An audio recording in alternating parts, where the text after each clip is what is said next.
भगवान शिव ने क्यों लिया था काल भैरव का अवतार। दोस्तों, हर साल मार्गशीर्ष माह में कृष्ण पक्ष की अष्टमी पर काल भैरव जयंती का पावन पर्व मनाया जाता है। धार्मिक कथाओं के अनुसार इसी दिन भगवान शिव ने काल भैरव का अवतार लिया था।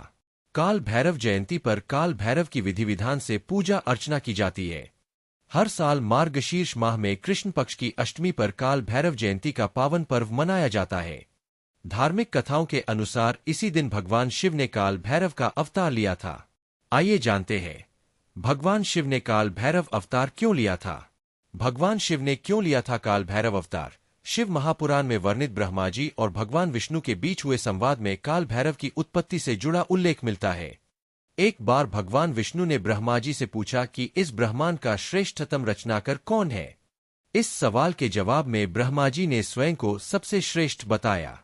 ब्रह्मा जी का उत्तर सुनने के बाद भगवान विष्णु उनके शब्दों में समाहित अहंकार और अति आत्मविश्वास से क्रोधित हो गए और दोनों मिलकर चारों वेदों के पास अपने सवाल का उत्तर करने के लिए गए। सबसे पहले वे ऋग्वेद के पास पहुंचे। ऋग्वेद ने जब उनका जवाब सुना तो कहा, शिव ही सबसे श्रेष्ठ है, वो सर्वशक्तिमान है और सभी जीव जंतु उन्हीं में समाहित है। जब ये सवाल यजुर्वेद से पूछा गया तो उन्होंने उत्तर दिया, यज्ञों के द्वारा हम जिसे पूजते हैं वही सबसे श्रेष्ठ है और वो शिव के अलावा और कोई नहीं हो सकता। दोस्तों, ब्रह्मा जी का अहंकार शांत नहीं हुआ और वे उनके जवाबों पर जोर जोर से हंसने लगे। इतने में ही वहां दिव्य प्रकाश के रूप में महादेव आ पहुंचे। शिव को देखकर ब्रह्मा का पांचवां सिर क्रोध की अग्नि में जलने लगा। दोस्तों, उसी वक्त भगवान शिव ने अपने अवतार की रचना की और उसे काल नाम देकर कहा कि ये काल यानी मृत्यु का राजा है। वह काल या मृत्यु का राजा कोई और नहीं शिव का अवतार भैरव था।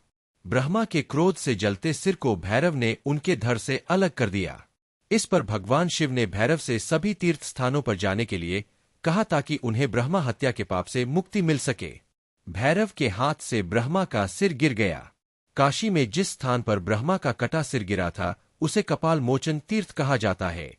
उस दिन से लेकर अब तक काल भैरव स्थायी रूप से काशी में ही निवास करते हैं।